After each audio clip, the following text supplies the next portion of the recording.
Assalamualaikum warahmatullahi wabarakatuh. Waalaikumsalam. Yang terhormat Bapak Kepala Sekolah Negeri Madinah dan yang terhormat Bapak Ibu guru dan staf SD Negeri Madinah. Untuk hari ini saya akan mempresentasikan beberapa materi tentang penyebaran pemahaman dan penerapan budaya positif yang ada di sekolah kita. Saya di sini selaku didampingi oleh Bapak Kepala Sekolah SD Negeri Madinah. Maka untuk sedikit prakata biar saya selaku CGW di angkatan 8 termotivasi dari Bapak Kepala Sekolah. Saya minta untuk Bapak Kepala Sekolah untuk memberikan prakata. Untuk Bapak Sekolah, waktu dan tempat saya persilakan. Terima kasih Pak Adi. Assalamualaikum warahmatullahi wabarakatuh.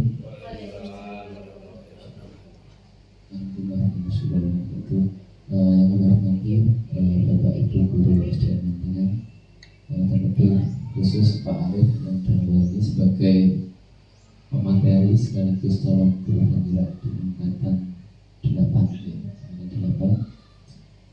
Pertama-tama kita panjatkan syukur kepada Allah Subhanahu wa Ta'ala yang pada siang hari ini kita diberikan kesehatan sehingga kita dapat melaksanakan sebuah kegiatan yang menurut saya kegiatan yang amat sangat penting untuk di dunia pendidikan sekarang ini. Kedua kalinya salam dan salam tidak lupa kita aturkan kepada Nabi kita Nabi Rasulullah Muhammad SAW.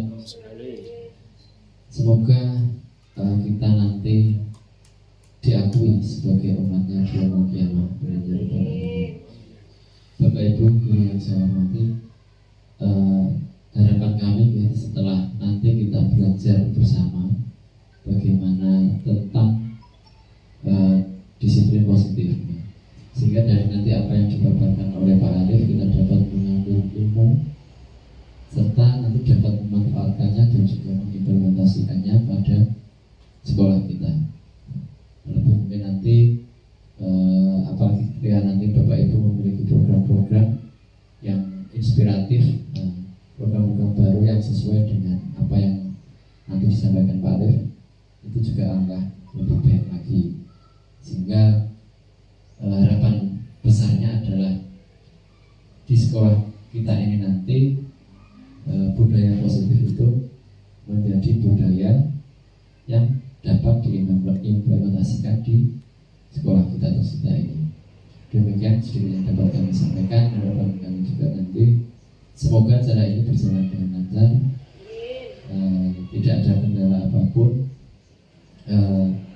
Nanti kalau misalnya ada hal yang perlu ditanyakan, langsung saja ditanyakan kepada Pak Arif. Jadi misalnya belum paham, biar kita lebih jelas flow di sini dan semuanya menjadi paham serta dapat mengimplementasikannya. Demikian dari kami. Assalamualaikum warahmatullahi wabarakatuh.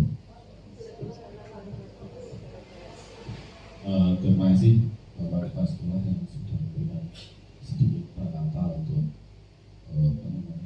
materi hari ini. Di sini saya akan mengulas tentang budaya positif yang ada di platform Merdeka Mengajar. Di dalam Merdeka Mengajar kita di pelatihan mandiri, di topik itu ada modul khusus untuk disiplin positif. Nah, disiplin positif di sini ada beberapa.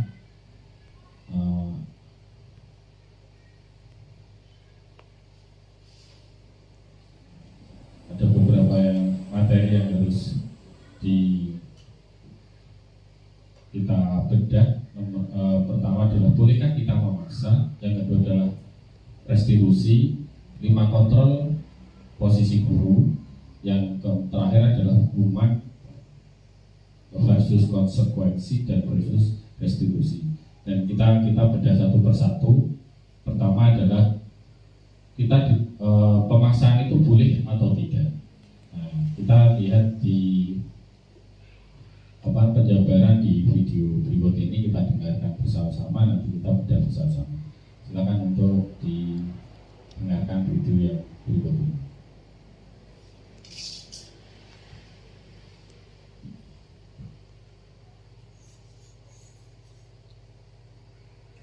Kalian semua wajib ikut renang.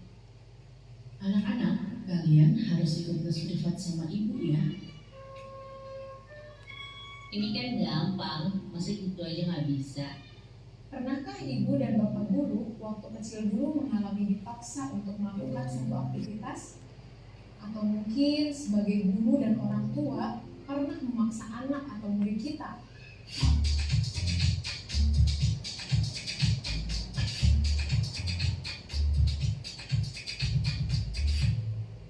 Memaksa terkadang bisa berhasil, setidaknya untuk jangka pendek. Mungkin anak pada saat itu akan melakukannya karena rasa takut. Namun, ada dampak jangka panjang yang mungkin tidak kita sadari, ibu dan bapak guru. Perilaku tidak akan jadi kebiasaan dalam jangka panjang.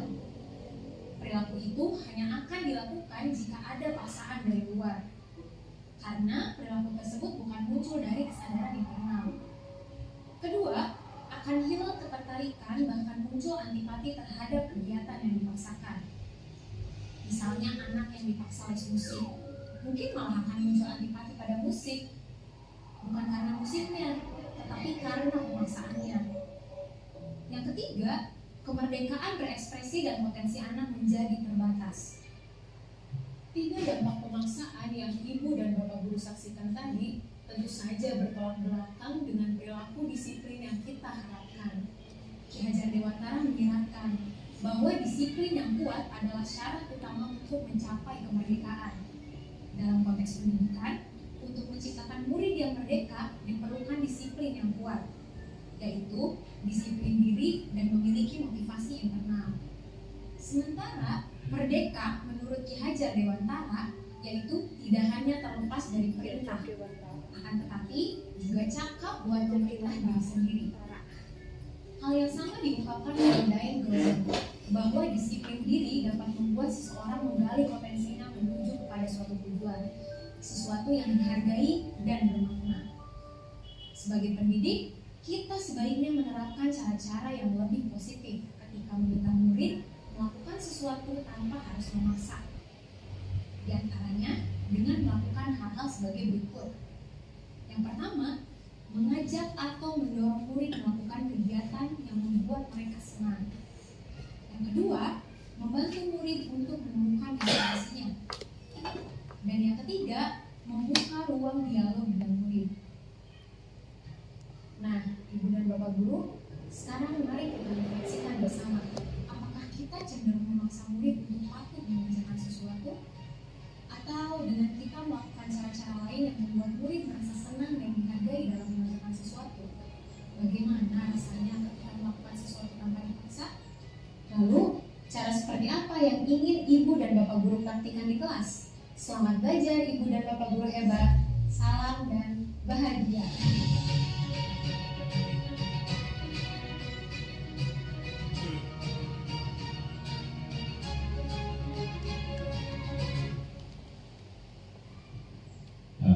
Di sini kita sudah melihat dan mendengarkan tentang video bahwa dipaksa dulu nanti terbiasa, itu belum tentu dibenarkan.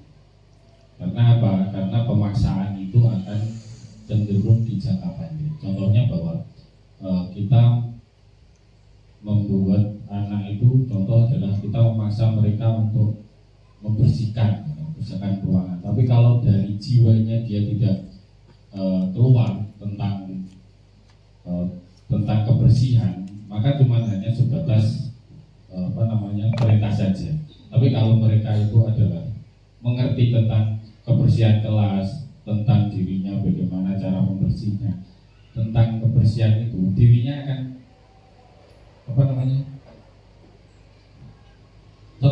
tidak terpaksa itu melakukan. Di sini maka di sini tidak boleh dipaksa, karena itu harus dikasih pengertian bahwa tentang tidak boleh keterpaksaan dalam mengerjakan itu apa. Di sini ada pemaksaan jangka panjang bagi murid. Nah, di sini itu ada beberapa pilihan perilaku menjadi kebiasaan, muncul ketertarikan karena dipaksa, kemerdekaan berekspresi pada potensi murid terbatasi, dan semua adalah jawaban benar. Di sini sebutkan dampak pemaksaan jangka panjang. Jawabannya adalah kemerdekaan berekspresi dan potensi murid dibatasi. Kenapa kok dibatasi? Karena ada pemaksaan. Murid jangan sampai kita dipaksa dalam beberapa hal kalau mereka memang betul-betul tidak memberikan respon. Ada sih sesuatu yang harus dipaksa. Contohnya adalah tadi adalah membersihkan kelas. Tapi yang lain jangan sampai untuk dipaksa. Contoh dalam pembelajaran juga tidak, jangan sampai dipaksa. Yang kedua adalah motivasi perilaku, menghindari rasa sakit atau hukuman. Boleh tidak kita memberikan hukuman pada anak? Jadi kita lihat videonya berikut ini.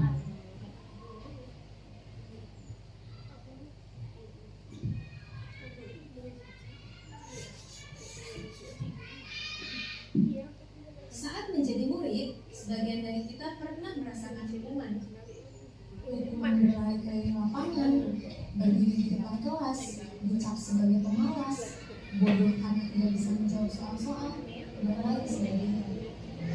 Di dunia penduduk, apakah kata-kata tersebut masih terjadi di kelas-kelas saat ini? Menurut James Wilson dalam bukunya The Moral Sense, menyebutkan bahwa seseorang menunjukkan perilaku tertentu karena dilatar belakangi oleh 3 level motivasi. Level pertama, untuk menghindari rasa sakit atau hukuman. Level kedua, untuk mendapatkan penghargaan dan penghormatan dari orang lain.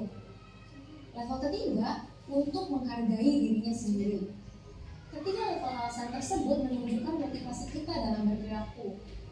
Pada materi ini, kita akan membahas motivasi perilaku level pertama, yaitu menghindari rasa sakit atau hukuman.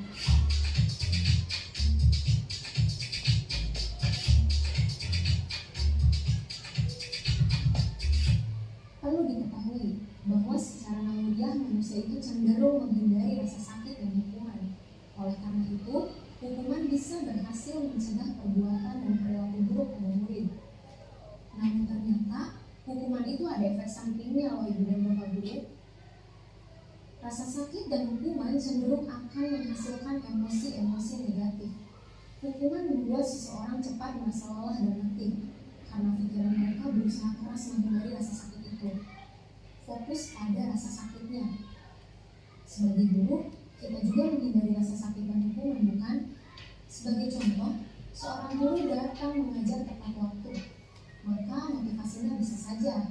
Yang pertama, menghindari ditegur kepala sekolah di hadapan guru-guru lain pada saat rapat. Atau yang kedua, menghindari dari perasaan bersalah yang muncul ketika dipanggil oleh kepala sekolah ke rumahnya. Nah, sebagai pendidik, sebaiknya kita berhati-hati dalam menyikapi perilaku murid agar dapat menanganinya dengan tepat. Tidak hanya solusi praktis yang sifatnya sementara, namun juga menyadarkan akan akibat dari perbuatannya. Hal ini akan membuatnya belajar dari kesalahan dan berusaha untuk tidak mengulanginya lagi. Jika Ibu dan Bapak Guru melihat murid menunjukkan perilaku buruk, coba lakukan 3 hal ini. Yang pertama, jangan langsung menghakimi murid. Coba ajak mereka bicara terlebih dahulu dari hati ke hati. Yang kedua, jadilah pendengar yang baik untuk mereka. Jangan menyela saat murid berbicara. Dengarkan saja hingga akhirnya murid menceritakan motivasi dan alasannya melakukan perilaku buruk tersebut. Yang ketiga, bimbing murid untuk memahami konsekuensi apa yang mereka dapatkan atas pilihan dan perilakunya. Murid akan sadar dengan sendirinya tanpa ia perlu mendapatkan hukuman dan rasa sakit. Ibu dan Bapak Guru, mari kita refleksikan bersama. Apakah kita sudah menyikapi perilaku murid dengan tepat? Apakah kita memahami perilaku yang ditunjukkannya? Lalu, apa yang bisa kita lakukan agar dapat mengidentifikasi motivasi perilaku yang ditunjukkan oleh murid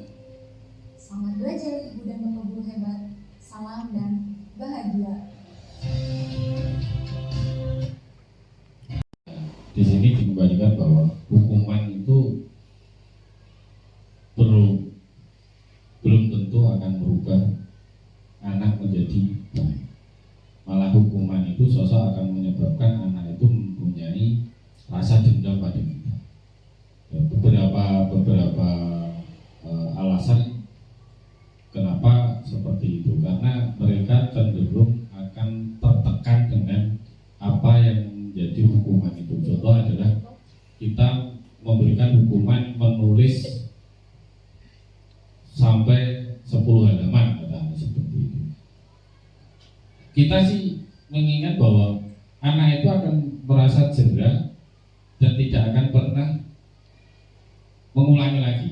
Tapi di dalam materi di sini, disiplin positif di sini tidak diperbolehkan. Kenapa? Karena merasa anak akhirnya tertekan, maka anak akan mempunyai dendam pada kita. Suatu ketika kalau kita mempunyai rasa salah, maka mereka akan menuntut sama dengan perlakuan yang mereka lakukan pada kita. Terus yang beberapa ini adalah ada 3 hal yang harus kita memakai dalam menghadapi anak-anak yang berlaku buruk, yaitu jangan sampai kita menghakimi murid langsung.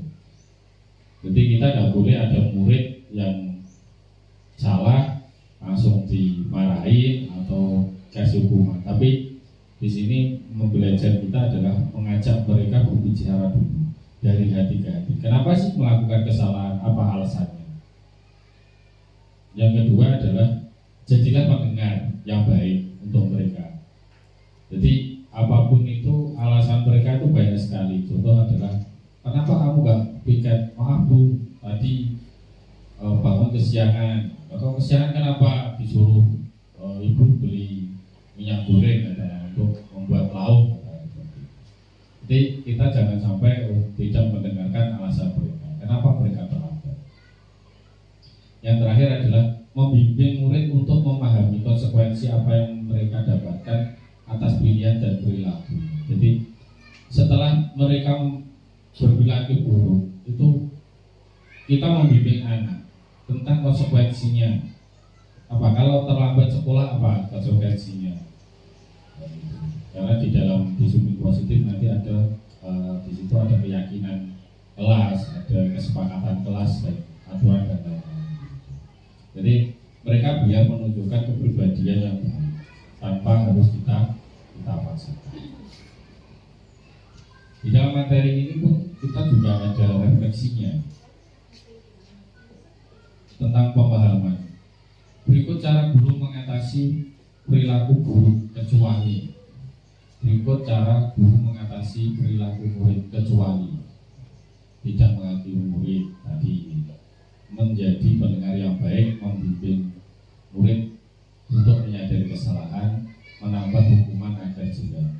Berarti yang tidak ini kecuali tadi adalah tidak boleh menghakimi, kita menjadi orang yang pendengar yang baik, dan yang terakhir adalah membimbing mereka. Ini jawabannya adalah menambah hukuman agar mereka tidak jera. Berikut merupakan kedisiplinan level 1. Jadi di dalam video juga menerapkan bagaimana cara kita mendidik anak.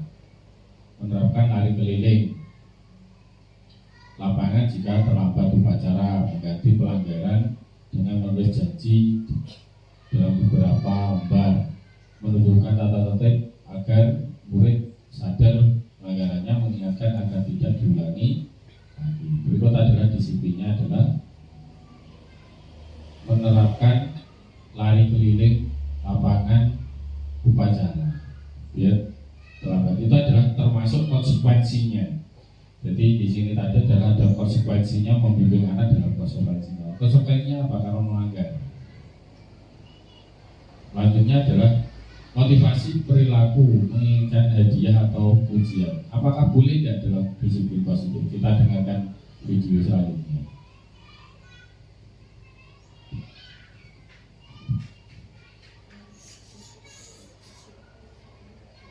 Ibu dan Bapak Guru masih Masih ingatkah ketika menjadi guru, kita senang dan bahagia saat guru memberikan ujian atau hadiah? Kita dijanjikan jika menjawab pertanyaan dengan benar, kita dihadiahi coklat atau permen. Kita diiming-imingi kalau tugas selesai dengan cepat, kita bisa pulang duluan.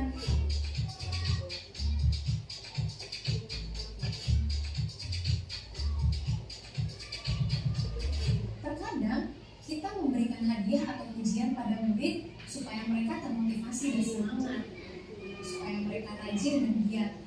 Kita merasa hadiah dan pujian ini sangat penting bagi murid. Tetapi, apakah hal itu sudah tepat dan sesuai dengan kebutuhan murid?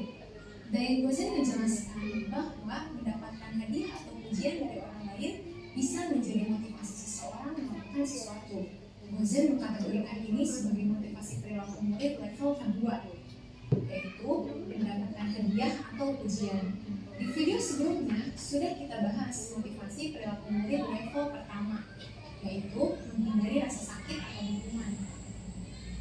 Pujian dan iming-iming hadiah bisa mempengaruhi perilaku murid.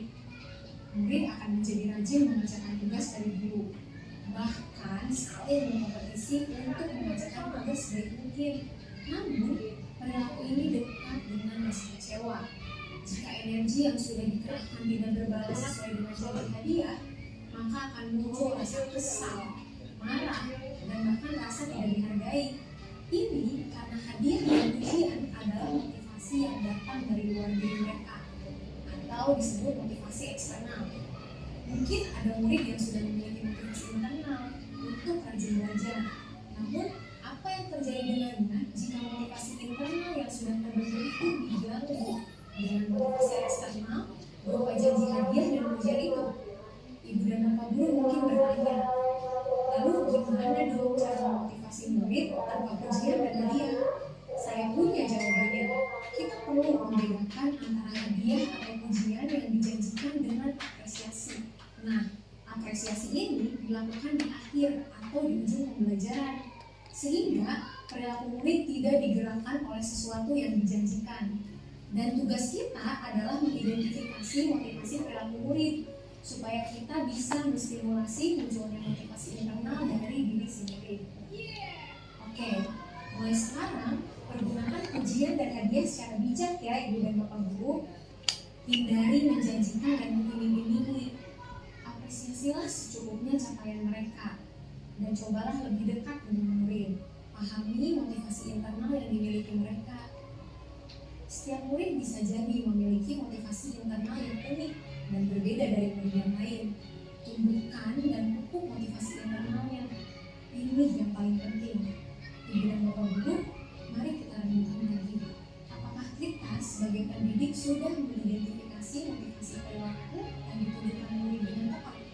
Apa yang bisa kita lakukan untuk dapat mengidentifikasi motivasi perilaku murid agar kita dapat membantunya menemukan motivasi internal dalam belajarnya? Selamat belajar, ibu dan bapak guru hebat. Salam dan bahagia.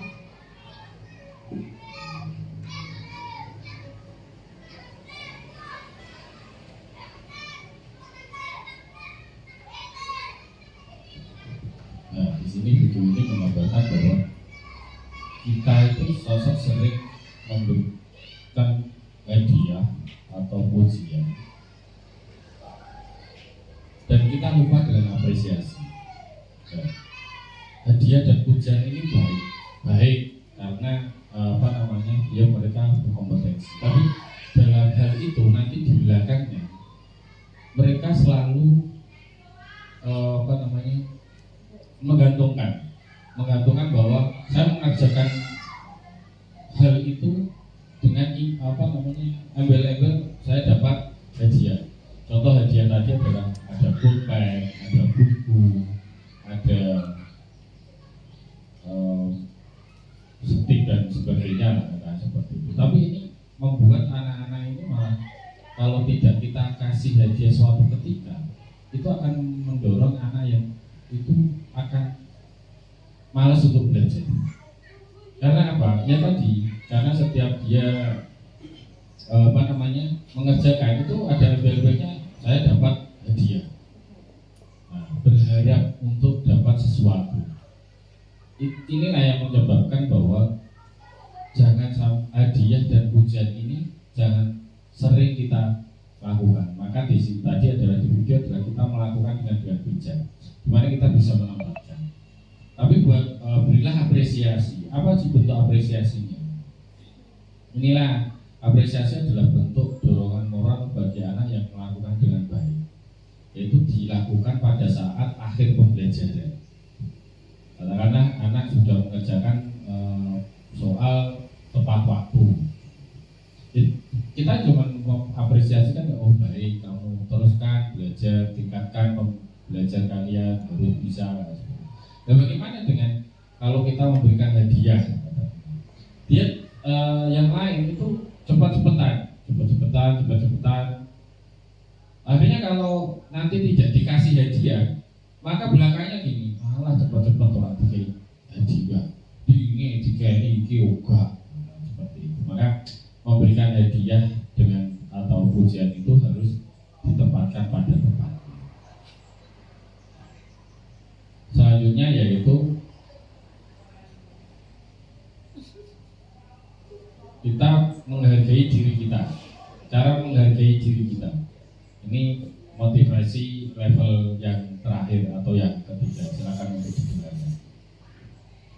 Ada masanya ketika dulu menjadi murid, kita rajin mengerjakan tugas, belajar dengan tekun sampai larut malam, semangat membaca karena rasa ingin tahu, bahkan berkelompok membuat suatu pertunjukan atau prakarya seni. Kira-kira apa yang saat itu membuat kita begitu semangat belajar?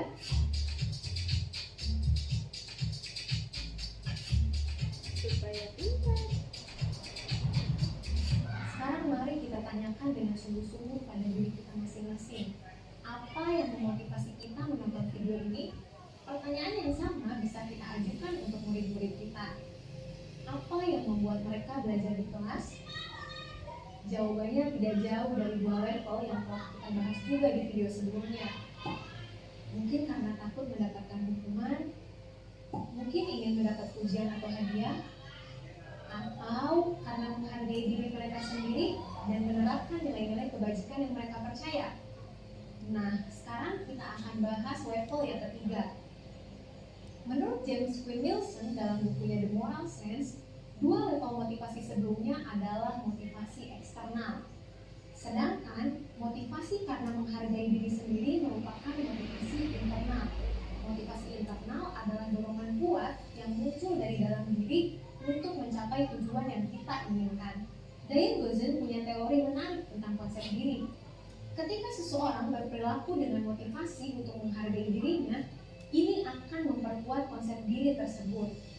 Ini karena respon dari luar dirinya tidak akan mempengaruhi kepuasan atas usaha yang dilakukan. Justru malah menguatkan nilai-nilai yang dia yakini karena kontrol berada pada dirinya sendiri. Ia tidak begitu mempedulikan tanggapan dari luar dirinya, tetapi fokus pada nilai apa yang dia yakini dan ingin menjadi seseorang yang seperti apa dia. Seorang murid yang memegang teguh nilai kejujuran, misalnya tidak akan mau mencontek karena tidak sesuai dengan nilai itu.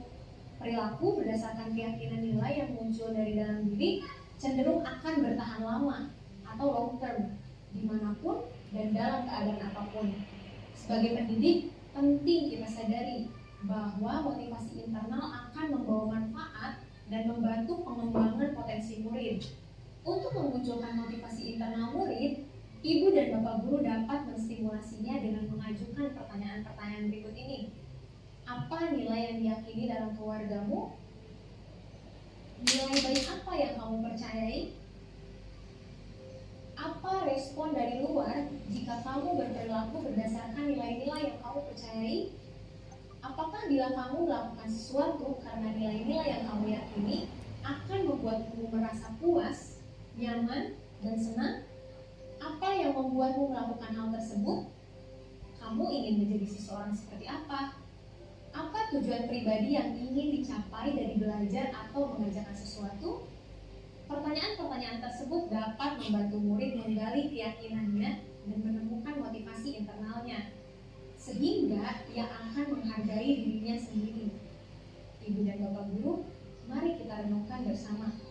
Apakah kita sudah mengidentifikasi motivasi dan perilaku murid dengan tepat? Lalu, apa yang dapat kita lakukan untuk membantu murid menemukan motivasi internalnya? Selamat belajar Ibu dan Bapak Guru hebat. Salam dan bahagia.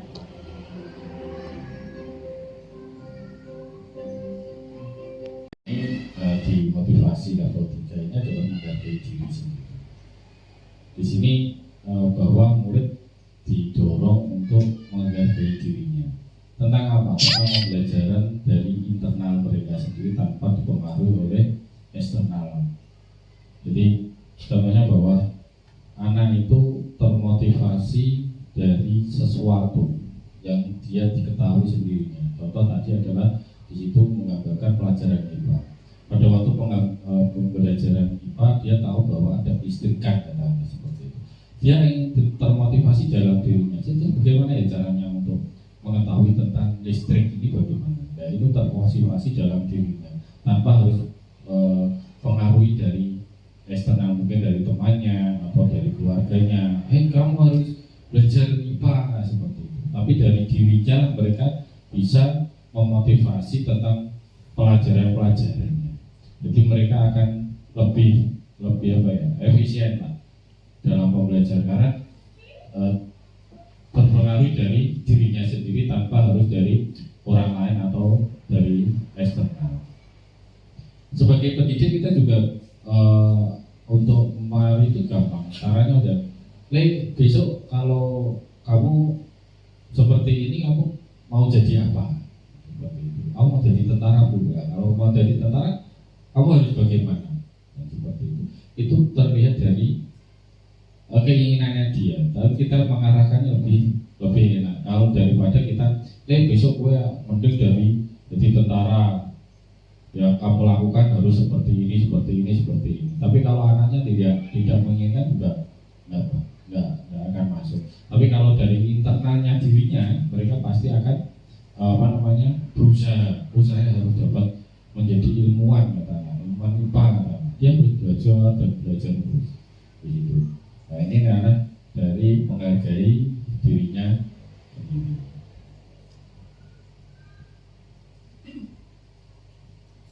Modul yang kedua adalah restitusi. Apa sih restitusi itu? Ya, kita lihat restitusi itu apa?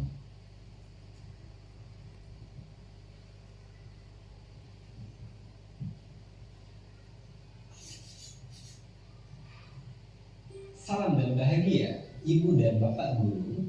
Pada modul sebelumnya, kita telah mengenal konsep restitusi untuk membangun disiplin positif di sekolah-sekolah kita. Kali ini, kita akan belajar bagaimana cara melakukan restitusi dengan menerapkan prinsip sisi 1 segitiga restitusi menurut Diane Gosen. Mari kita lihat lagi 3 tahap dalam segitiga restitusi ini. Tahapan pertama dalam segitiga restitusi adalah menstabilkan identitas murid yang membuat kesalahan, atau Diane Gosen menyebutnya sebagai stabilize the identity. Untuk mendalami tahapan pertama ini, mari kita lihat cerita pendek berikut ini.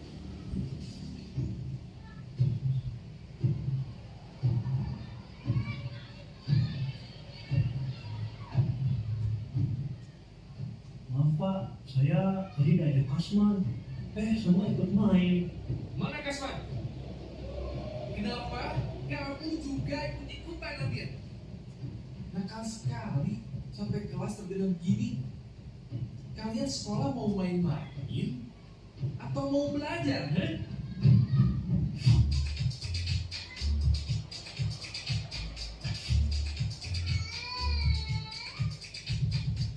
Ibu dan Bapak Guru, mari kita membayangkan kelanjutan cerita pendek. Kira-kira menurut Ibu dan Bapak Guru, kelanjutan cerita apa yang akan terjadi setelah Pak Rustam mengeluarkan kalimat penuh amarah tadi? Apakah murid-murid akan bersikap kooperatif dan membersihkan kelas? Apakah mereka membersihkan kelas dengan perasaan senang dan ikhlas atau karena takut? Setelah membersihkan kelas, apakah suasana akan nyaman untuk belajar atau malah merasa segan? Mari kita lihat cerita yang kedua. Ibu, tangan saya digigit oleh Adeo. Bu, tapi Norce ngambil bekal saya, Bu. Dia yang salah. Tapi sakit, Bu. Nih, ada bekas giginya. Merah lagi. Adeo, murid baik tidak boleh menggigit teman. Kenapa kamu menggigit teman? Anak pintar tidak kasar begitu, ah. Sebagai hukuman, kamu berdiri di pojok kelas sampai semua temanmu selesai makan. Ya? Menurut ibu dan bapak guru, bagaimana kelanjutan cerita ini? Akankah Adeo merasa sedih dan gagal karena dihukum di depan teman sekelas? Apakah Adeo akan memiliki niat dari dalam diri untuk berhenti menyakiti temannya? Setelah kejadian ini, bisakah Adeo merasa nyaman dan senang di kelas? Akankah Norce belajar soal empati? Nah, ibu dan bapak guru, mari kita simak dua cerita tadi dalam versi yang lain. Halo, selamat pagi semuanya. Maaf Pak, saya tadi diajak Kasman. Semua ikut main. Waktu sekolah dulu, Bapak juga senang sekali bermain dengan teman-teman, apalagi bermain rede.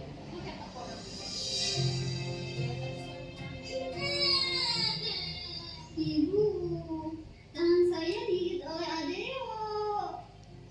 Betul, kamu menggigit Norce. Bu, tapi Norce yang mengambil bekal saya, Bu. Dia yang salah. Tapi sakit, Bu. Nih, ada bekas giginya. Merah lagi. Sakit, Bu. Adeo, Norce, berbuat salah itu tidak apa-apa. Ibu tidak akan mencari-cari siapa yang salah. Ibu hanya mau masalah ini selesai. Yuk, sama-sama kita pasti bisa menyelesaikan masalah ini.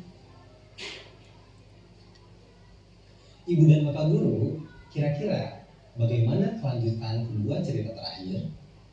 Apakah mungkin anak-anak kelas 11 di kelas Pak Rustam akan berlanjut mendiskusikan cara mereka membersihkan kelas, melakukannya dengan ikhlas, lalu diikuti dengan suasana belajar yang senang dan penuh semangat? Bagaimana dengan Adeo dan Norce? Apakah akan tergali mengapa sebenarnya Adeo memilih Norce? Ketika sudah memahami sebabnya, mungkinkah Bu Belen mendorong keduanya untuk mendiskusikan suasana kelas yang nyaman untuk kedua belah pihak? Tahapan pertama segitiga restitusi menstabilkan identitas, merupakan dasar dari segitiga restitusi yang bertujuan mengubah identitas anak yang bersalah dari orang gagal menjadi orang sukses. Teori segitiga restitusi percaya jika kita sebagai guru malah mengkritik kesalahannya, kita akan membuatnya tetap ada di posisi gagal. Berada di posisi identitas gagal membuat anak cenderung menyalahkan orang lain, tidak mau mendengarkan saran, dan sibuk mempertahankan diri ketimbang mencari solusi. Kita bisa menjadi guru proaktif yang berusaha meyakinkan anak dan membawanya keluar dari kegagalan dengan mengatakan kalimat-kalimat berikut.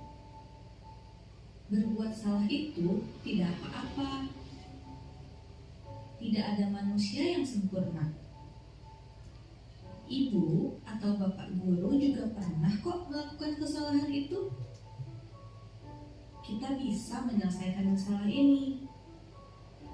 Ibu atau bapak guru tidak tertarik pada kesalahanmu, tapi bagaimana mencari solusi dari kesalahan ini. Kamu berhak kok merasa begitu. Kita sudah mencoba yang terbaik yang bisa kita coba. Tidak apa-apa, namanya juga belajar. Kita perbaiki lagi sama-sama. Bukan kamu saja yang tidak berhasil dalam pembelajaran ini. Dengan menyampaikan kalimat-kalimat tersebut ketika murid melakukan kesalahan, kita berusaha memberi pemahaman pada murid-murid bahwa kesalahan merupakan bagian dari pembelajaran. Lewat tahapan sisi 1 segitiga restitusi, kita berusaha menyampaikan bahwa salah ataupun gagal itu hal biasa, bagian dari kita belajar untuk terus menjadi lebih baik. Dengan menormalkan kesalahan dan kegagalan, kita tidak membiarkan murid merasa sedih dan emosional berlarut-larut, yang membuat mereka tidak bisa mengakses bagian otak untuk berpikir rasional. Menstabilkan identitas anak membantu murid menjadi tenang, kembali ke suasana hati di mana penyelesaian masalah bisa dilakukan. Dengan begitu, murid akan terlibat aktif, belajar memperbaiki diri dan keadaan. Bisa jadi dengan ide-ide yang muncul dari dalam dirinya. Dengan proses restitusi, murid akan terlatih menjadi berdaya dan bertanggung jawab. Suasana disiplin positif pun dapat teraih. Ibu dan bapak guru tidak mudah memang mengendalikan diri saat melihat murid. Semoga tahapan-tahapan yang telah dirancang oleh Dayan dosen ini dapat membantu kita menyikapi perbuatan murid-murid dengan baik, mendampingi mereka mengambil pelajaran dari setiap suasana, termasuk ketika mereka melakukan kesalahan. Semangat terus belajar, ibu dan bapak guru hebat.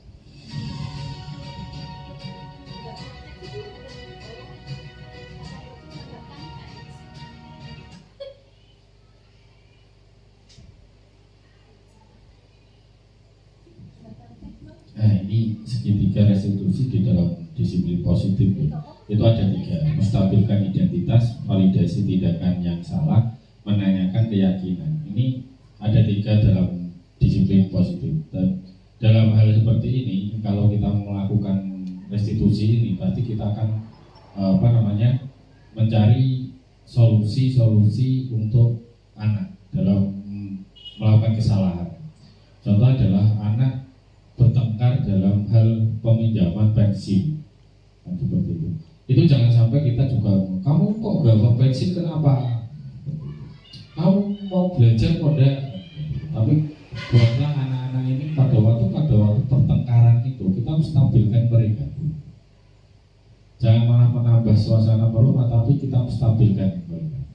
Dan yang satu adalah ditanyakan dulu, kenapa kamu gak bawa pensil? Ya bu, salah, ya sudah salah. Tidak semua orang pasti melakukan benar, pasti melakukan kesalahan. Besok jangan mengulang lagi, ya seperti itu. Ini adalah menstabilkan identitas dulu. Kita jangan sampai ada anak yang bertengkar, terus kita menambah, kamu itu yang salah, kamu itu yang tidak membawa pensil, malah meributi kancani. Itu tidak boleh. Dalam restitusi ada 3, yaitu menstabilkan identitas, terus yang kedua adalah validasi tindakan yang salah, yang terakhir adalah menanyakan keyakinan. Kita lihat nanti yang kedua, yaitu validasi tindakan yang salah.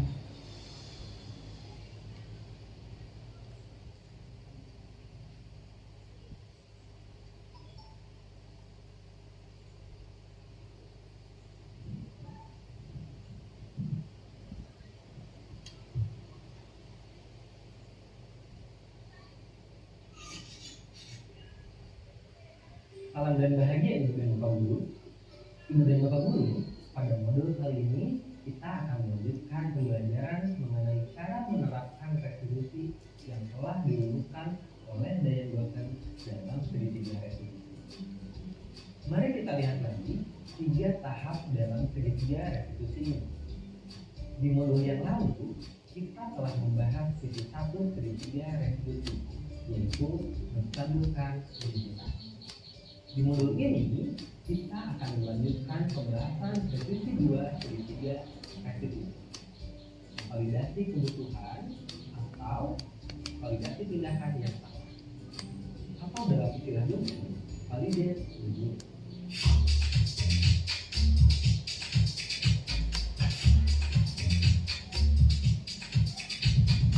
Kemudian kalau guru, mari mengingat sejenak perilaku murid kita di kelas, baik yang negatif ataupun yang positif. Adakah murid ibu dan bapak guru yang selalu melakukan kesalahan? Misalnya, sering sekali datang terlambat. Apakah ibu dan bapak guru memahami apa alasan di balik murid tersebut selalu terlambat? Apakah dia bekerja sebelum bersekolah? Atau adakah murid ibu dan bapak guru yang bersemangat belajar di kelas? Misalnya aktif menjawab pertanyaan yang diajukan? Apakah ibu dan bapak guru memahami tujuan mengapa ada murid yang selalu aktif di kelas? Apakah dia memang ingin belajar? Atau apakah bila ia meraih ranking 1 akan diberikan sepeda oleh orang tuanya? Dasar kepercayaan dari sisi 2 segitiga restitusi sebenarnya selaras dengan yang pernah kita pelajari di modul ini, bahwa setiap tindakan yang dilakukan manusia, baik atau buruk, memiliki alasan atau tujuan. Tujuan dari setiap tindakan tersebut adalah memenuhi kebutuhan dasar. Setiap kita memahami kebutuhan dasar yang melatari tindakan kita bisa memilih tindakan terbaik untuk memenuhi kebutuhan dasar tersebut. Prinsip dasar sisi 2 segitiga restitusi ini percaya bahwa setiap saat, mengingat konteksnya dan caranya memandang dunia, seseorang selalu melakukan yang terbaik. Dua akibat dari prinsip segitiga ini dimaknai sebagai: 1. Seseorang tidak pernah mengambil pilihan yang terbaik. Dan 2. Seseorang bisa melakukan hal yang lebih buruk. Hal ini juga berarti jika ada hal yang lebih buruk untuk dilakukan, berarti ada pilihan yang lebih baik. Restitusi tidak menyarankan guru untuk menyampaikan pada murid bahwa perilaku negatif atau melanggar aturan adalah hal yang baik. Tetapi dalam restitusi, guru harus memahami alasannya. Memahami alasan atau kebutuhan di balik perilaku seseorang merupakan langkah penting dalam bertindak dari evaluasi diri menuju restitusi. Penting bagi seseorang untuk memahami dampak dari perbuatannya pada orang lain.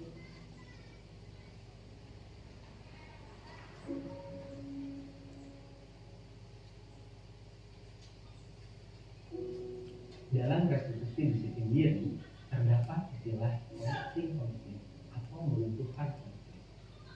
Suatu proses di mana kita mengidentifikasi dan mencari solusi yang bisa memenuhi kebutuhan semua orang. Untuk mengajari murid-murid kita memahami kebutuhan diri, dan dosen meminta kita untuk mengajak mereka melihat ke dalam dan membaca perasaan mereka. Perasaan sedih dan kesepian menggambarkan kebutuhan cinta yang tidak terpenuhi. Kemarahan menandakan kebutuhan akan kekuatan. Perasaan tertekan, sesak, atau terbebani merupakan sinyal dari kebutuhan akan kebebasan. Murid-murid perlu memahami bahwa perasaan negatif mereka merupakan sinyal yang memberitahu bahwa ada kebutuhan diri mereka yang butuh dipenuhi. Murid-murid perlu tahu bahwa rencana restitusi disiplin diri melibatkan ketetapan untuk memenuhi kebutuhan mereka tanpa melanggar kebutuhan orang lain. Kemudian apa dulu? Kita simak yuk cerita pendek berikut ini. Betul kamu menggigit Norja? Iya bu, dia mengambil bekas saya. Apakah menggigit membantumu menyelesaikan masalah? Dia tidak mengambil bekas saya lagi. Oh, ternyata kalau ada yang gigit Norja, dia tidak jadi menggigit Ayo ya. Tapi Norja jadi menangis. Ada tidak ya cara lain biar Norja tahu kalau Ado tidak suka bekalnya diambil? Apakah kita perlu mencari cara supaya kamu bisa tetap membela diri, tapi tidak ada teman yang menangis?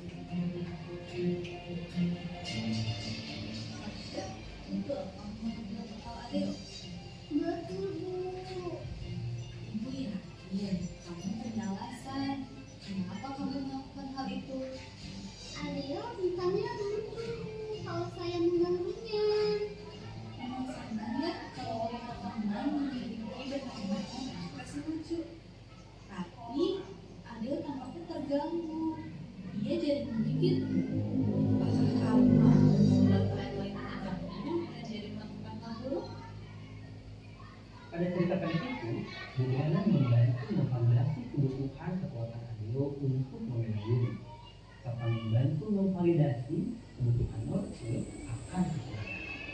Bu Hana telah memberi contoh pada kita bagaimana melihat kekuatan dari tindakan kedua muridnya, lalu membantu mereka mencari pilihan yang lebih baik untuk memenuhi kebutuhannya tanpa melanggar kebutuhan orang lain. Ibu dan Bapak Guru, mengelola manusia muda di kelas kita memang bukan tindakan yang mudah. Mari bersama-sama kita memberikan pandangan baru pada murid-murid kita soal disiplin. Tidak lagi tentang kekerasan atau peraturan yang menyiksa, namun soal bagaimana bisa memenuhi kebutuhan mereka dengan tetap memperhatikan kepentingan orang lain. Terima kasih. Terus belajar dan berusaha Ibu dan Bapak Guru Renat. Suatu hal itu didasari oleh kebutuhan dasar manusia. Contoh tadi adalah pertengkaran yang ada di video tadi. Itu kenapa kalau kamu gigit? Karena ada dia jawab lucu, gemes, tapi yang digigit itu merasa bahwa itu dia sakit. Di sini adalah menggambarkan yang kedua adalah validasi kebutuhan yang tidak sama. Dan bagaimana kita itu sebagai pendidik, setiap ada pertengkaran seperti itu kita membuat kenyamanan mereka. Tentang dan di pengertian itu ada kebutuhan dasar manusia. Apa sih kebutuhan dasar manusia? Adalah satu adalah kebutuhan bertahan hidup. Nah, caranya bagaimana kebutuhan bertahan hidup? Ya kita harus berusaha untuk hidup, seperti itu. Yang kedua adalah kebutuhan kasih sayang dan rasa senang dan diterima di keliling itu yang kedua. Yang ketiga adalah kebutuhan pengakuan dan kemampuannya. Keempat adalah kebutuhan akan kebebasan, dan yang terakhir adalah kebutuhan akan kesenangannya dia. Jadi ada 5 kebutuhan manusia yang harus kita mengerti tentang mereka. Kenapa sih mereka kok seperti itu? Ya, itu ada 5. Kasih sayang, kebebasan, kesenangan, terus bertahan hidup, seperti itu. Nah, ini adalah restitusi yang kedua. Kita lihat coba lagi adalah restitusi yang terakhir adalah menanyakan keyakinan. Ini nanti kita lihat videonya.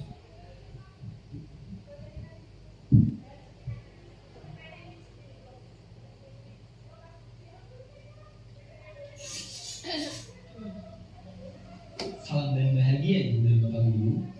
Ibu dan Bapak Guru, selamat bertemu kembali. Kita sudah mempelajari 2 sisi dari segitiga restitusi.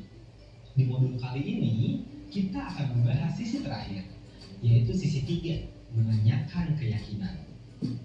Dengan mempelajari ketiga sisi segitiga restitusi, mudah-mudahan kita dapat menerapkan restitusi demi mencapai disiplin positif dan menciptakan suasana belajar yang nyaman bagi murid-murid kita.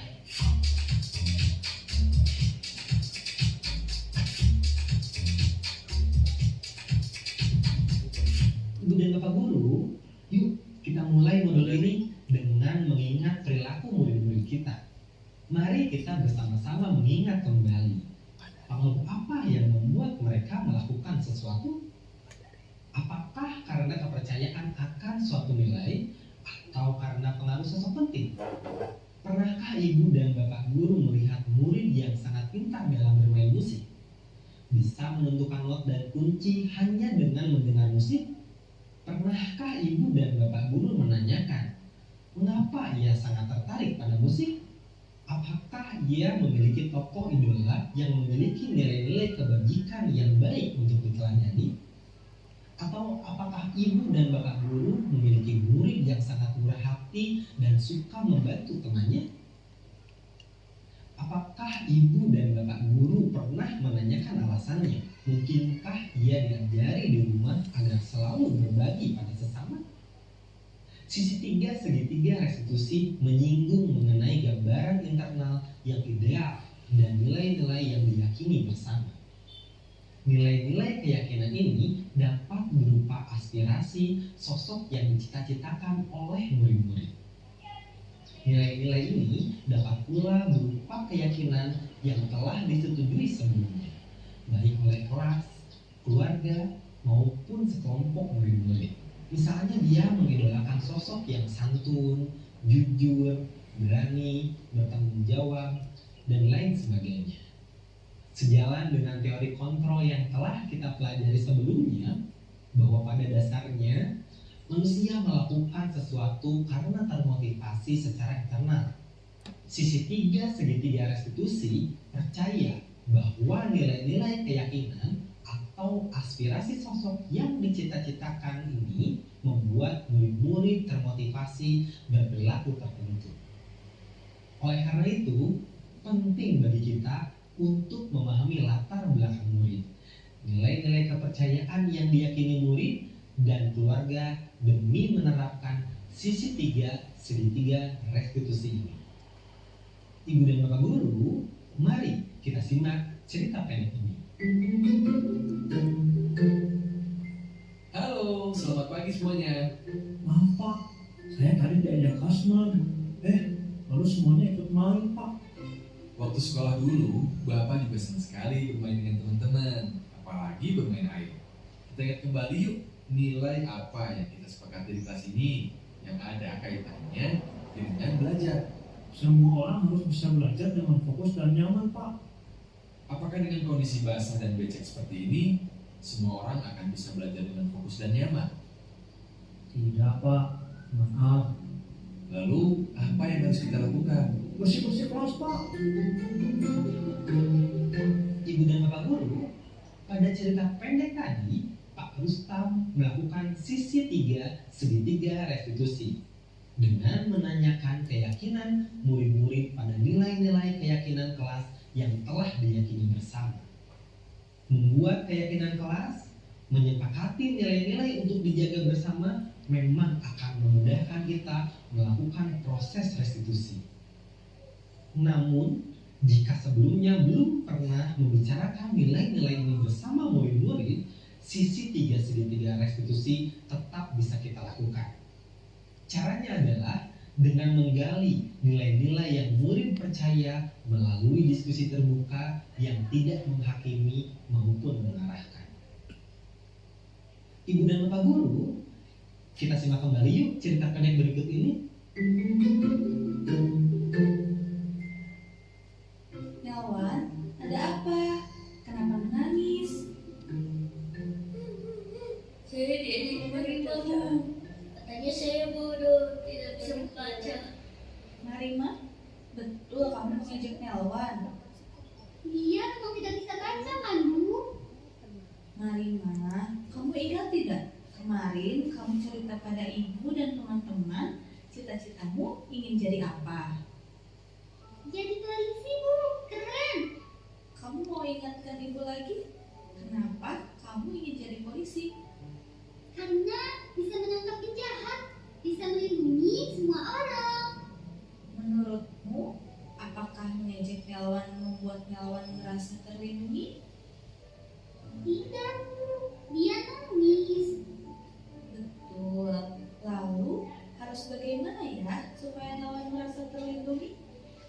Bu Mema pada cerita ini menggambarkan pada kita bagaimana menggunakan sisi 3 restitusi dengan menggali nilai-nilai dari aspirasi sosok yang dicita-citakan oleh Marima melalui diskusi terbuka. Kita ingat kembali Ibu dan Bapak Guru, tujuan utama penggunaan sisi 3 segitiga restitusi ini adalah menuntun murid-murid memasuki kesadaran moralnya. Oleh karena itu, menjadi krusial bagi kita untuk berbicara dengan murid menggunakan nada yang tenang, bukan menyalahkan atau menantang. Penggunaan sisi-sisi segitiga restitusi menurut Dayan Gosen dapat disesuaikan dengan hubungan yang dimiliki dengan murid yang akan kita bimbing melakukan restitusi. Jika kita memiliki hubungan yang erat dengan murid, kita bisa langsung menggunakan sisi 3 segitiga restitusi untuk merespon perilaku negatifnya dengan langsung menanyakan nilai apa yang ia percaya. Sisi satu segitiga restitusi dapat diterapkan ketika menghadapi murid yang rentan terpuruk dalam perasaan bersalah, untuk membantu mereka memahami bahwa kesalahan itu normal. Sisi dua bisa digunakan untuk perilaku agresif, di mana kita perlu memahami kebutuhan dan alasan dibalik perilaku tersebut. Ibu dan Bapak guru, selain mengajar dan membimbing, sebagian pekerjaan kita sebagai guru adalah mendengarkan dan memahami murid-murid kita. Menjadi guru memang pekerjaan dengan berjuta tugas, karena kita bekerja bukan dengan benda, melainkan dengan calon manusia hebat di masa depan yang terus berkembang dari hari ke hari. Tetap semangat Ibu dan Bapak guru hebat. Salam. Dalam video ini adalah restitusi yang terakhir, yaitu adalah menanyakan keyakinan kelas, di mana anak kalau membuat kesalahan itu kan kita kemarin di kelas 6 itu membuat kesepakatan kelas atau keyakinan kelas. Bapak kepala sekolah juga mengingat bahwa setiap kelas itu mempunyai kesepakatan kelas. Jadi setiap anak kalau membuat kesalahan itu dikembalikan bahwa kesepakatan apa yang telah kita sepakati di keyakinan kelas. Contoh adalah tadi adalah membuat kelas itu menjadi becek karena air. Apa sih keyakinannya bahwa membuat pembelajaran itu merasa nyaman, asri, bersih, ya, seperti itu. Maka tidak boleh ada kotoran atau air pun yang ada di dalam kelas. Dan disitulah membuat anak itu membuat kita itu menjadi mudah dalam peneguran dalam disiplin positif. Jadi yang terakhir itu adalah menanyakan keyakinan kelas. Nah, setiap anak itu dikasih kesempatan dalam memberikan suara dalam pembuatan keyakinan kelas. Di mana satu bisa minta, Pak, kalau pada waktu pembelajaran tidak boleh ramai, katanya. Juga. Pada waktu ramai kita bisa menanyakan lagi kepada mereka yang buat ramai. Kenapa kok ramai? Pernah enggak tahu enggak bahwa kita sudah punya kesepakatan kelas? Apa itu? Di setiap pembelajaran tidak boleh banyak bicara. Nah, inilah membuat mudah-mudah dalam kedisiplinan positif kita digambarkan di dalam dialog dosen bahwa kita menemukan menjadi 3 restitusi, yaitu satu adalah menstabilkan identitas, yang kedua validasi, yang terakhir adalah menanyakan keyakinan kelas pada murid kita. Jadi kita lebih enak dalam penerapan disiplin positif. Yang terakhir kita adalah posisi kontrol dalam guru. Jadi ada beberapa posisi kontrol, yaitu satu adalah penghukum, pembuat rasa bersalah, kontrol sebagai teman, kontrol sebagai pemantau, dan kontrol menjadi manajer. Kalau di posisi kita pada waktu anak melakukan kesalahan, itu ada 5 kontrol yang kita pakai. Sosok kita memakai penghukum. Jadi setiap anak membuat salah langsung kita hukum. Contohnya adalah kamu tidak mengerjakan PR sana, berdiri di bawah yang bendera, seperti itu. Ini adalah suatu hukuman. Suatu hukuman itu yang tidak relevan dengan apa yang dikerjakan. Contoh adalah tidak membuat PR matematika. Nah, yang dihukum itu suruh lari, katakanlah, itu tidak relevan karena lari itu olahraga, yang tidak dikerjakan adalah bidang matematika. Ini adalah sebagai kontrol penghukum. Yang kedua adalah kontrol membuat rasa bersalah, di mana anak ini ditekan bahwa kamu tuh yang salah, jadi tidak boleh juga. Yang ketiga adalah posisi kontrol teman. Sosok kita akan menjadi teman atau sahabat mereka. Terus yang keempat, posisi pemantau. Nah, ini kita mantau kesalahan itu apa, seperti itu. Yang terakhir adalah posisi kontrol manager. Nah, di sini di posisi kontrol manager inilah coba untuk mengikutinya, karena posisi control manager inilah yang tepat bagi kita selaku guru untuk mendisiplinkan positif anak. Mari kita coba lihat videonya yang ini.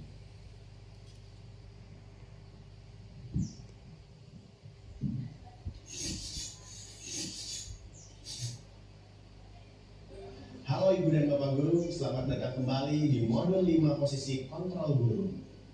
Kita telah sampai di materi terakhir dalam modul ini, yaitu posisi kontrol guru sebagai manajer. Ini adalah posisi kontrol yang disarankan untuk membimbing murid memiliki sikap disiplin yang positif. Lalu, seperti apa posisi kontrol manajer? Mengapa ini menjadi posisi kontrol yang ideal untuk diterapkan oleh guru dalam berinteraksi dengan murid-muridnya?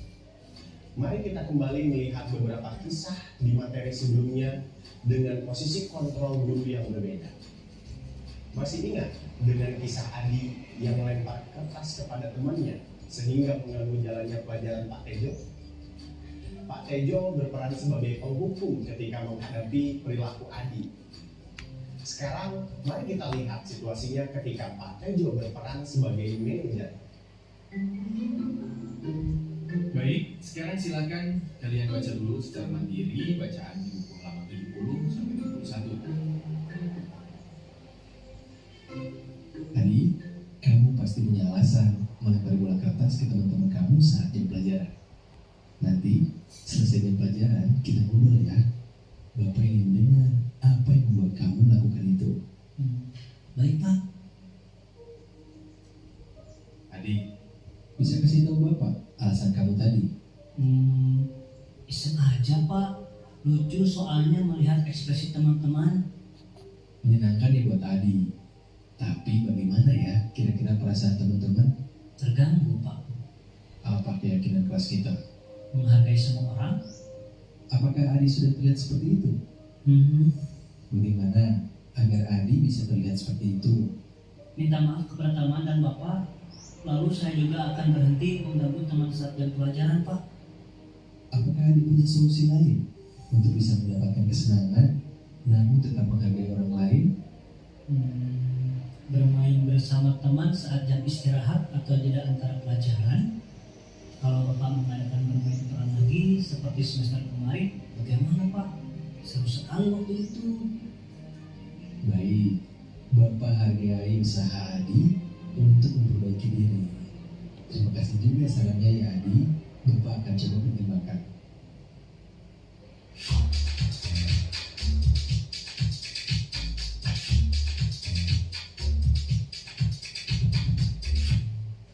Menurut Ibu dan Bapak Guru, apa perbedaan yang terasa pada perilaku Adi ketika Pak Tejo berperan sebagai manajer?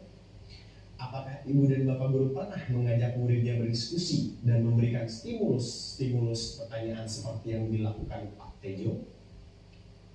Jika iya, selamat. Ibu dan Bapak Guru sudah menerapkan posisi kontrol sebagai manajer di kelas. Guru dengan posisi kontrol manajer akan mengajak murid berefleksi atas tindakannya. Caranya, berikan pertanyaan-pertanyaan yang akan membuat murid mempertanggungjawabkan perilakunya. Ajak mereka untuk menganalisis kebutuhan dirinya maupun kebutuhan orang lain. Inilah yang dilakukan Pak Tejo. Posisi manajer akan berfokus pada muridnya. Guru akan menunjukkan sikap yang tulus karena ia menginginkan muridnya menjadi pribadi yang lebih baik dan kuat. Murid akan dibimbing untuk bertanggung jawab menemukan solusi atas permasalahannya sendiri. Penekanan bukan pada konsekuensinya, melainkan bagaimana memperbaiki kesalahannya. Adi tidak mendapatkan hukuman atau sanksi, namun ia diajak untuk menemukan solusi yang bisa memperbaiki kesalahannya tadi. Pak Tejo membimbing Adi untuk melakukan restitusi. Ibu dan Bapak Guru yang hebat, masih ingat tentang segitiga restitusi yang dipelajari pada modul restitusi? Posisi kontrol manajer akan menggunakan strategi dalam segitiga tersebut untuk membimbing muridnya. Saat Pak Tejo berkata bahwa Adi memiliki alasan ketika melempar kertas, Pak Tejo sedang mempraktikkan sisi dua dalam segitiga restitusi, yaitu memvalidasi tindakan yang salah. Pak Tejo sedang berusaha memahami kebutuhan dasar apa yang sedang Adi penuhi. Ketika Adi merasa dipahami, ia akan lebih terbuka dan siap untuk diajak diskusi lebih lanjut. Ada kalanya proses diskusi berjalan lebih panjang karena murid kita kesulitan menemukan solusi. Pertanyaan yang diberikan juga lebih banyak membimbing ke arah solusi. Ini sangat mungkin terjadi dalam konteks guru dan SD kelas rendah. Mari kita kembali pada kisah Mia dan Ibu Linda. Mia lupa mengerjakan tugasnya. Ibu Linda berperan sebagai pembuat rasa bersalah dalam menangani perilaku Mia. Mari kita lihat situasinya jika Ibu Linda berperan sebagai manajer. Setiap orang pasti pernah berbuat kesalahan. Ibu juga pernah berbuat kesalahan. Nah, Mia, karena kamu lupa mengerjakan tugas, apa yang bisa kamu lakukan sekarang saat teman-teman kamu akan presentasi? Baik, Ibu Linda beri waktu Mia berpikir. Sekarang Ibu akan mempersilahkan dua anak untuk presentasi. Setelah itu Mia boleh sampaikan kepada Ibu ya. Bagaimana Mia? Sudah kamu pikirkan? Kalau begitu, Mia sekarang coba selesaikan dulu tugasnya. Nanti akan tetap dipresentasikan. Ibu Linda meminta Mia tetap tinggal di ruang virtual dan mengajaknya diskusi. Mia, apa keyakinan kita di kelas yang berkaitan dengan tugas? Berkomitmen terhadap tugas, Bu. Bagaimana menurut Mia komitmen kamu pada tugas hari ini? Aku masih belum komitmen, Bu. Soalnya tadi aku nggak bisa presentasi karena lupa mengerjakan tugas. Kira-kira apa yang perlu Mia lakukan agar tidak lupa mengerjakan tugasnya? Tanya sama Mama. Kalau tugas sekolah, tanggung jawabnya Mia atau Mama? Tanggung jawab Mia, tapi Mia suka lupa, Bu. Apa yang membuat Mia ingat tugas yang Ibu kasih sebelumnya? Soalnya langsung aku kerjain. Kalau tugas membuat bagian ini, kenapa bisa lupa? Soalnya aku selesai kelas langsung nonton. Kalau begitu, apa yang bisa Mia lakukan agar tidak terulang lagi? Langsung dikerjain kalau ada tugas, Bu.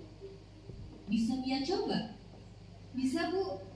Bagus. Ibu hargai usaha Mia karena mau berusaha ya. Besok Mia akan tetap mempresentasikan tugasnya di depan teman-temannya ya. Apakah Ibu dan Bapak Guru dapat melihat perbedaan dari diskusi yang dilakukan Ibu Linda dan Pak Tejo? Dengan usianya yang masih kelas 3 SD, Mia membutuhkan bimbingan dalam melihat perilakunya dan mencari solusi. Sehingga Ibu Linda perlu memberikan lebih banyak pertanyaan. Bagi guru PAUD, pertanyaan perlu lebih sederhana dan diiringi contoh konkret, sehingga memudahkan anak untuk melakukan refleksi. Soal manajer juga tidak memisahkan murid dari kelompoknya, seperti meminta murid duduk di belakang atau pojok merenung saat kegiatan berlangsung. Mia tidak dipisahkan dari teman-temannya saat diminta menyelesaikan tugasnya. Bisa saja, pada praktik penerapan disiplin positif, murid belum siap untuk diajak melakukan restitusi atau berdiskusi. Jika begitu, guru perlu pindah peran ke posisi pemantau atau bahkan teman. Namun, perlu tetap diingat, tujuan akhir kita adalah berada dalam posisi kontrol manajer. Dengan berperan sebagai manajer, murid akan terbiasa mengevaluasi dan memperbaiki dirinya. Perilaku positif ditunjukkan karena motivasi untuk menjadi diri yang lebih baik dan menjalankan nilai-nilai yang mereka yakini, bukan karena adanya hukuman ataupun imbalan. Murid berada dalam motivasi level 3 yaitu motivasi internal. Sehingga murid kita dapat tumbuh menjadi manusia yang merdeka, mandiri, dan bertanggung jawab. Murid juga akan memiliki konsep diri yang positif dan menghargai diri mereka sendiri. Walaupun berbuat salah, mereka akan paham bahwa itu adalah hal yang manusiawi dan mereka akan menjadikannya sebagai kesempatan untuk memperbaiki diri. Mereka akan memiliki motivasi internal yang kuat untuk mengontrol dirinya sendiri. Sekarang, mari coba renungkan kembali manusia seperti apa yang diharapkan itu. Ini posisi kita menjadi posisi control manager, di mana posisi control managernya agak lunak. Kita sama murid itu bisa berkomunikasi dengan baik. Kalau kita sebagai penghukum itu biasanya itu memakai nada intonasi yang keras. Tapi kalau memakai posisi manajer ini, kita mengajak mereka itu mengobrol, bicara, mencari solusi tentang kesalahan mereka. Terus mereka juga berpikir kenapa yang melakukan kesalahan dan bagaimana cara memperbaikinya. Di sini terakhir adalah menjadi posisi kontrol manajer kalau kita menjadi seorang guru yang baik. Dan ini sudah terakhir, terakhir modul yang terakhir adalah hukuman versus konsekuensi dan restitusi. Jadi kita itu di sini yang terakhir adalah hukuman itu apa, konsekuensi itu apa, terus restitusi apa. Hukuman itu adalah sesuatu hukuman yang menekankan pada murid, gitu.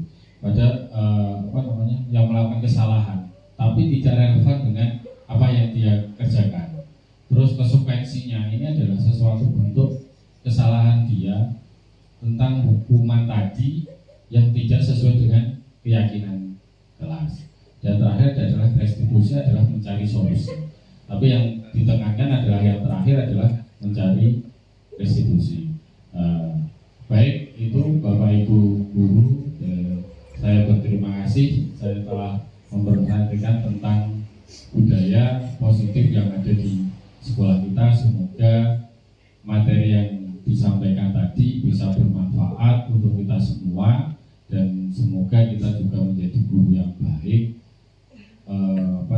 menjadi posisi control manager, jadi tidak lagi sebagai penghukum lagi. Seperti saya juga sedikit perubahan karena saya sering menghukum anak, tapi sekarang sudah bagaimana cara kita berkomunikasi dengan baik. Itu dari saya. Nanti ada sebuah pertanyaan, silakan ditanyakan, pemahaman tentang penerapan budaya positif. Itu aja. Terima kasih. Saya akhiri. Assalamualaikum warahmatullahi wabarakatuh.